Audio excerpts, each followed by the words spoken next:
We have some huge news to go over today as the Lakers have just made a very interesting trade, and following what has been quite the up and down year for the Lakers thus far, they have made an interesting transaction that has fans fairly intrigued. To break down exactly who this player is and discuss what it means going forward for the Lakers team. And not only that, we have a bunch of updates surrounding the Lakers, including a big LeBron James one. So a ton to go over on this episode. But before we get into it all, if you're part of the percentage who aren't subscribed to the channel, quick reminder to hit that subscribe button. Your guys' support has been unbelievable. Ladies and gentlemen, a lot to go over today, and it's very rare you hear about transactions this early in the season. But I mean, following a brutal loss, the other night against the Thunder, they have made a move. Now, it is not a move that is necessarily going to move the needle at this point for the NBA team, but it's one that has pretty interesting potential. And you can see this here. The South Bay Lakers plan to acquire former Hawks guard, and this is less than an hour ago, Kobe Bufkin, sources told ESPN. Bufkin was the 15th pick in the 2023 draft, and of course he went to Michigan. He was traded from Atlanta to Brooklyn and entered the G League pool after being waived last month. Now,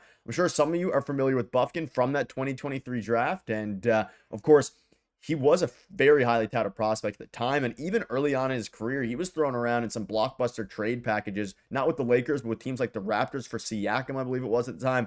And the Lakers are known for trying to buy low, or in this case, acquire it in the G League and just get him into the organization. But they've done this with a lot of players. You can see this here. The Los Angeles Lakers are known for their quality scouting department and their ability to give second chances to former top picks that need a fresh start, whether that be through two-way contracts. I mean, last year we saw with Jordan Goodwin. He obviously wasn't a highly touted prospect at all, but he was really, really good now in the Suns organization.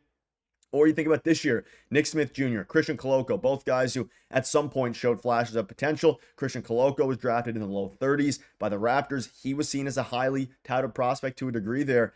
And you can see there, two-way contracts, of course, and the South Bay Lakers have gone on to make some major impacts at the NBA level, like with the variety of the picks that they either traded for, or in this case, through a G League deal. Now, at this point, it's unclear what their future will be. Kobe Bufkin's, whether that be a two-way contract, whether that be, they sign him to whatever contract it is.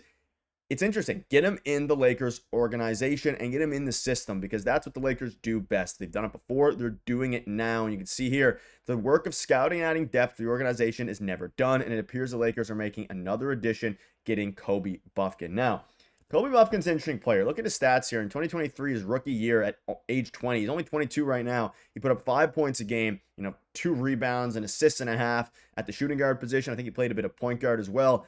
He is not someone that, I'm sure a ton of fans are super familiar with his NBA game. He's only played 27 games in total, struggled mightily from the three-point line. You can see here his career percentage is 22%. And I'm sure with this trade in the South, the South Bay Lakers, they're going to try to get him in the shooting lab. They're going to give him all the resources possible, like they do with every either G League player or NBA player two-way contract, to figure out upside of his game, which is something that, of course, they do with every player.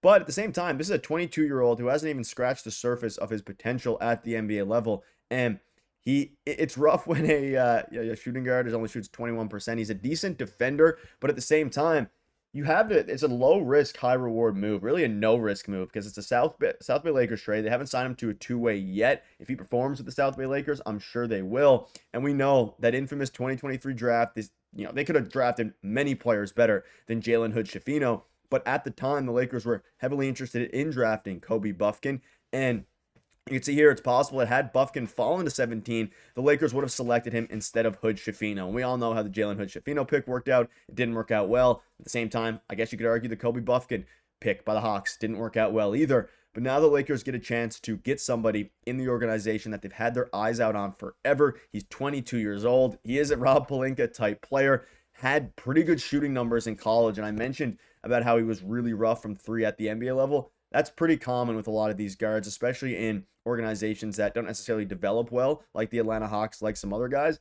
You're taking someone who at one point was a very good shooter, a highly touted prospect, and now putting him in the organization with a Rob Pelinka type player, JJ Redick, all of that. We don't know if he's going to get any opportunities outside of South Bay yet, but having the organizational depth, having him within the organization allows them now to potentially, whether it be sign him to a two-way deal, see what he can do at the G League level. And if he starts tearing it up, I mean, this Lakers team, there's always room for more shooters and more two-way players. So I like the signing a lot. And let's look at some of his summer league stats. You can see here, July 11th, he dropped 29 points with 3 rebounds, 3 assists, and 2 blocks. That's as recent as a few months ago. You look back to 2024, he put up 43 points, 9 rebounds, shooting really good. Like, this isn't someone that is, a bum. Now, at the NBA level, he hasn't shown a ton of potential. But at the G League level, he's been okay. And then, of course, now in Summer League, he's shown flashes. And it's interesting. He had flashes at the NBA level as well. Like, there was times, like I mentioned, where he was involved in some trade talks. Let me know down below what your thoughts are on this. Again, no risk move. It is a G League trade, but this is a player that has to be talked about because we know, and there's been flashes in the past, the Lakers have done this before and it's worked out well. So let's see if they can do it again. Now, let's touch on some other things. We saw yesterday the Lakers against the Thunder. Brutal. And about as bad as it gets, right? I mean, you get absolutely shredded by the Oklahoma City Thunder. You don't have LeBron. There's these talks about the Lakers being better without LeBron because they're winning well. It's been a pretty up season. There has been some pretty low downs, I guess, if you want to call it that. But you can see here, LeBron's presence is more than just points. It's stability, leadership, and belief. The Kings' return is going to change everything for the Lakers. And that seems like a pretty obvious statement, but you look at what some people are saying, especially among some Lakers fans and outside, people might underestimate his ability here. But report came out that he has looked and felt great with the South Bay Lakers. He hasn't taken the floor yet due to a sciatic issue on his right side, but he is feeling really, really good. And we know, he said it on the Mind the Game podcast, he is looking for a season where he is 100% ready, or at least as close to 100% healthy as you can be at 40, 41 years old for the playoffs. And he's clearly taking it slow. He's clearly taking his time. And in the G League, it'll be exciting to see how he does if he gets into games and things like that, because you look at their depth chart now,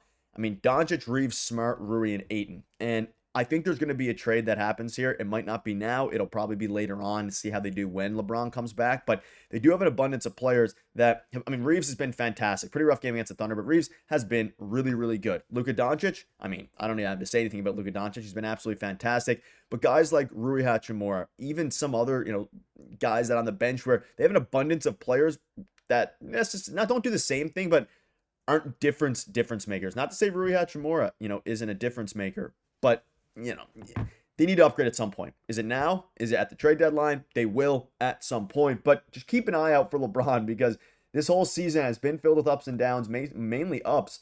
They need LeBron back to actually compete for a title and also to try to win the Western Conference. And at the end of the day here, LeBron is feeling good and he will be back somewhat in the hopefully foreseeable future here. But let me know down below what your thoughts are on those updates. And of course, the biggest update of all of the day, which is the Lakers trading in the G League for Kobe Bufkin. You can see here, here's hoping Kobe Bufkin gets a real chance in the league. Really liked him in his class as a 3-level scorer and defender. Has only gotten to play 27 games in his career due to injuries, which is something I didn't mention. The reason he only played that little games, injuries, so that could be a hidden diamond in the rough for the Lakers.